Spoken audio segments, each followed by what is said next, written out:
Et c'est alors que sur la route, je les ai vus. Une caravane d'esclavagistes, dont plusieurs esclaves, qui sentaient très bon les potentiels recrues. Il était grand temps de faire usage de toutes ses compétences acquises à Rebirth. Discrétion, assassinat, crochetage. Sakura s'était préparée pour ce qui allait suivre. Accroupie dans l'ombre, elle a assommé les esclavagistes un par un jusqu'à ce qu'il n'en reste plus un seul debout. Histoire d'être mieux à même de se défendre lorsqu'ils se relèveraient, elle les a aussi dépouillés de leurs armes, récupérant au passage un redoutable mousquet, et a commencé à aider les esclaves à se défaire de leurs chaînes. Mais après avoir fini de sauver ces pauvres âmes, surprise, il y avait d'autres caravanes d'esclavagistes.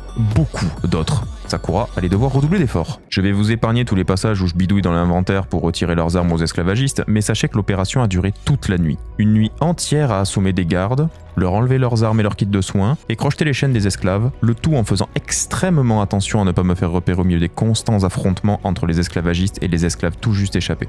Au petit matin, j'ai libéré une pauvre Sheik qui semblait perdue. Elle savait absolument pas quoi faire, et elle a décidé de me suivre. Je vous présente Inu. Rapidement, elle a été suivie par Shark, une humaine des cendres qui, elle aussi, a décidé de nous rejoindre. Mais alors qu'elle tentait de se trouver rapidement une arme au sol quelque part, un garde l'a repérée et a engagé le combat avec elle. Inu et Sakura sont vite venus à son secours, mais les gardes étaient trop nombreux. Oh, et au passage, dans la confusion, un autre membre nous a rejoint. Pas le temps pour les présentations, c'est une Tchèque, elle s'appelle Uki, le bagarre général.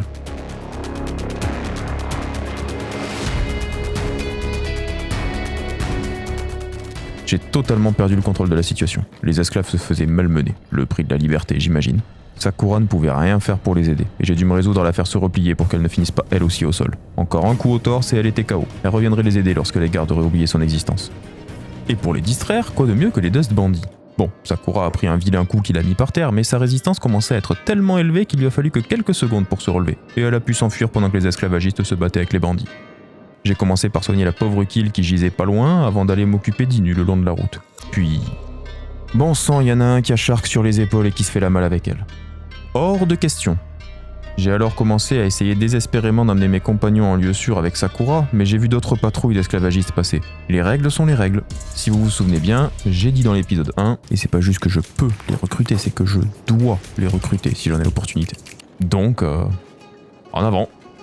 Je vous présente Polema, une camarade verlandaise. Oh, et Log aussi, un rusher. J'ai tenté de regrouper tout le monde en sécurité, histoire de les défaire de leur chaîne en paix et de leur permettre de récupérer un peu de leur rouste grâce au seul sac de couchage en ma possession, jusqu'à ce que je vois ce message. L'interface semblait un peu buggée, mais globalement c'était le message qu'on recevait quand on avait un avant-poste et qu'une autre faction, qu'elle soit ennemie, alliée ou neutre, peu importe, arrivait devant notre porte. Or là, il parlait de la tour du Dust Bandit. Et je voyais pas qui était arrivé. Mais un petit coup d'œil dans les menus et j'ai compris. Les Highlanders, une faction ajoutée par mes mods, étaient en train de prendre d'assaut la tour du Dust King. Mais pas le temps de m'en préoccuper pour le moment. Ukil est en train de se faire emporter sacrément loin par un esclavagiste. Au secours! Et en cours de route, le raid s'est terminé. Ce fut très expéditif. Pardon, excusez-moi, allez vous faire foutre merci. Et quand je vous dis que j'ai perdu le contrôle, admirez. Au moins vous avez la preuve que Sakura n'a pas chômé. Tous ces esclaves ont été libérés par elle. Après, pourquoi ils ont choisi de rester plantés là, ça restera un mystère, hein. Je suis spécial! J'ai finalement réussi à ramener Ukil à côté du reste du groupe, et j'ai pu recentrer mon attention sur ce qui se passait au niveau de la tour des Dust Bandits.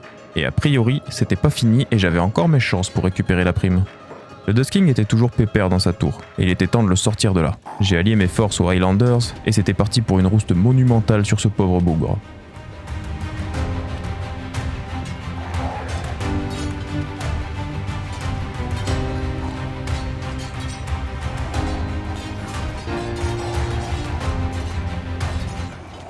Il avait pas mal de choses intéressantes dans les poches, quelques blueprints, un peu d'argent, mais surtout une arme Meitu. J'ai ensuite voulu monter voir si je pouvais accomplir mon objectif initial, à savoir libérer ce bon vieux cat, mais il restait a priori des Dust Bandits dans la tour. J'ai donc ramené notre nouveau crew, et là sur le moment, je vous avoue, j'ai pas compris. Je me suis fait attaquer, donc j'ai tenté d'envoyer tout le monde dans la tour, en sécurité derrière les Highlanders, avant de me rendre compte que c'est eux qui m'ont sauté à la gorge. Et là, après avoir passé à peine quelques secondes à souffler, c'était reparti. En fuyant pour ma vie, je suis tombé droit sur un groupe de bandits affamés. Bref, bagarre, fuite, bagarre, fuite. Au secours, je prends mon sac de couchage et je me tire de là. Désolé Kat, je voulais vraiment te libérer, mais il y a absolument aucun monde où mon escouade d'anciens esclaves affamés arrive à venir à bout d'une armée de Highlanders suréquipés avec des stats dans les 40-50 et de leurs chiens de chasse. Repli stratégique pour le moment. J'ai fait un tour à la Way Station où j'étais passé engager les mercenaires dans le dernier épisode. Là, j'ai fait du tri dans mon inventaire et j'ai compris pourquoi les Highlanders m'avaient attaqué. Déguisement, marchand d'esclaves, découvert. Soit ils n'avaient pas apprécié que je me déguise en marchand d'esclaves, ce qui me surprendrait pas, les Highlanders sont des chasseurs de primes, donc nul doute qu'ils en vendent quelques-uns aux marchands d'esclaves. Soit un des marchands d'esclaves que j'avais attiré dans la tour du Dust King avait tenté d'enchaîner Highlander et il m'avait pris pour un marchand d'esclaves aussi, ce qui avait conduit à un cassage de gueule en règle. Dans un cas comme dans l'autre, j'étais convaincu que c'était ça qui avait produit ce carnage quand j'avais ramené toute l'escouade rejoindre Sakura. Parce qu'elle avait eu aucun souci. Et c'était la seule qui avait son propre équipement et qui avait pas pillé d'esclavagistes pour s'armer. Quand je vous dis que Kenshi est un jeu incroyable, il se passe parfois des choses incompréhensibles qui finissent par vous surprendre de réalisme quand vous découvrez ce qui s'est réellement passé. Cette parenthèse close, j'ai causé avec chaque nouveau membre un chirurgien qui se trouvait dans la Way Station. De base, les personnages recrutés sont pas très canons. Je les ai donc un peu modifiés en respectant le visuel initial des personnages tout en retirant ou en diminuant certaines aberrations, comme celle-là, ou encore celle-là. Que permettait la création de personnages pour qu'ils ressemblent à quelque chose d'un minimum esthétique.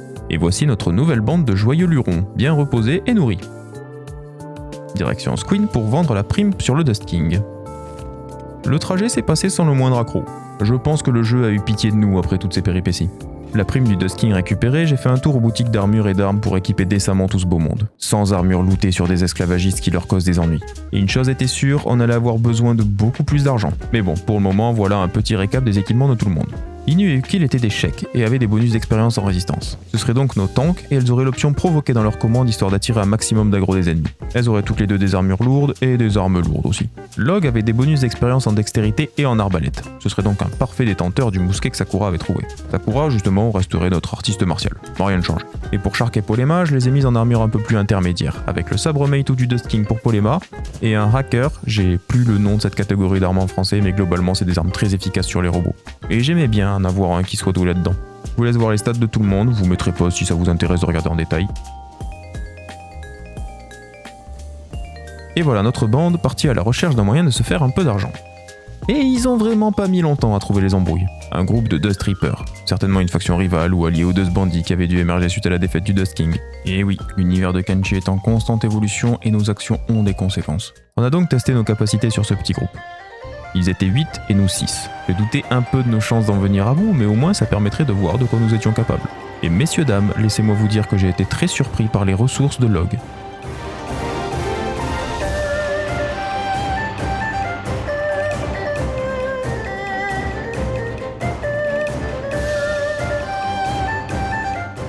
Il a été incroyable. Regardez-le fusiller les ennemis un par un comme un champion. Ce mousquet est juste trop bien, et on aurait presque pu gagner cette bataille, s'il n'était pas tombé à court de munitions. Il a quand même tenté de lutter avec ses poings, tout comme Sakura qui s'est battu vaillamment, mais inévitablement ce combat était voué à la défaite. Mais nous étions toujours en vie et avions pris pas mal d'expérience. Maintenant que nous avions un petit groupe, l'objectif à court terme serait d'accroître notre potentiel et de mieux nous équiper, pour pouvoir commencer à entreprendre des actions un peu plus grandioses. Comme, qui sait, un jour peut-être, aller libérer cette pauvre Pop. Reculez! Non, gardez vos distances. Jeune homme, non! Qu'est-ce que vous faites? Notre trouvaille suivante fut non loin de Squin. Et non, vous ne rêvez pas, c'est une autre caravane d'esclaves. Un petit coup bien placé derrière la nuque, quelques chaînes crochetées plus tard, et voici Otreg qui nous rejoint. Spike a passé un moment à nous suivre et j'ai cru qu'il allait prendre son envol une fois qu'il s'est senti en sécurité. Mais il a finalement fait demi-tour et a lui aussi choisi de nous rejoindre. Nous étions désormais 8 membres. Si ça c'était pas une belle évolution.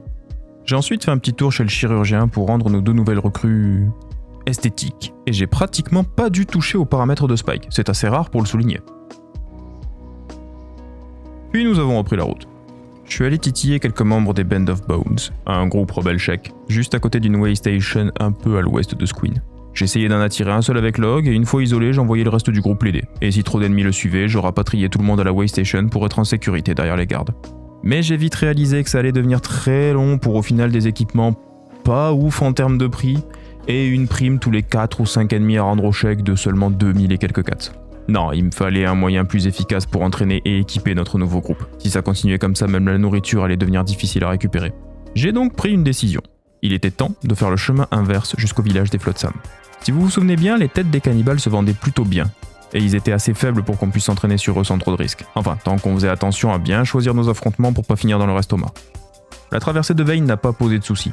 En revanche, pour le golfe d'Okran, un groupe de 3 paladins nous a repérés. Ils étaient pas nombreux, mais ça restait des paladins. Ils avaient de bons équipements et de très bonnes stats malgré les malus de leur armure. Polema a failli y laisser une jambe. Son bras était déjà manquant et j'avais dû lui prendre une prothèse à la Waystation, mais une jambe en plus, là maintenant, non, s'il te plaît, Polema. Soigne-toi et reste tranquille. J'ai dû passer Sakura en passif pour limiter l'attention qu'elle attirait et l'envoyer soigner les membres du groupe qui tombaient au sol. Les paladins frappaient fort et il me fallait faire très attention si je voulais pas qu'un d'entre nous se vide de son sang et meure. Encore une fois, Log a été redoutable et a même réussi à faire tomber un des 3 paladins. Mais là encore, ça n'allait pas être suffisant. Cet affrontement était perdu. Mais les paladins n'allaient pas nous laisser filer comme les 2 strippers. Il me fallait trouver une solution, et vite. J'ai donc décidé de miser sur la vitesse de course de Sakura. Elle a attiré les 2 paladins au loin, pendant que Log se faisait discret et tentait de rafistoler le groupe sévèrement amoché. Heureusement, ça a marché et on a survécu à cet accrochage qui aurait pu devenir catastrophique et mener à des morts ou un aller simple pour Rebirth. Ou les 2. Et en parlant de Rebirth... Calmez-vous! Parce que la violence ne résout rien. J'ai fini! Le groupe a repris la route dans la nuit pour profiter de l'obscurité. J'ai décidé de les faire longer la frontière entre les Fog Islands et le golfe d'Okran. À gauche, nous avions les Fogmen. Regardez donc cet avant-poste de la Nation Sacrée infecté par ces saloperies. Et à droite, les paladins de la Nation Sacrée. Mais si on était assez finaux, on arriverait à passer pile entre les deux. Et nous y sommes arrivés. La seule menace qui nous a stoppés dans notre traversée, ce fut un groupe de bandits affamés. Je crois que Sakura n'avait qu'une hâte, c'était retrouver son petit village de Flotsam. Regardez les kicks qu'elle distribue comme si c'était des bonbons. Je vous le dis, notre esclave de Rebirth a bien grandi, et c'est loin d'être fini. Et d'ailleurs, si t'es en train de regarder ce 4ème épisode, c'est que ces aventures te plaisent. Un peu, non? Alors n'oublie surtout pas de t'abonner, ce serait dommage que tu rates la suite. Et je profite de cet aparté pour vous inviter à rejoindre le Discord de la communauté disponible en description. J'aimerais bien vous faire intervenir lors des futures séries pour vous faire choisir les jeux que vous voulez voir, les règles et les objectifs qu'on se fixe, et pourquoi pas, vous faire devenir un des personnages d'une de nos futures épopées sur Kenshi.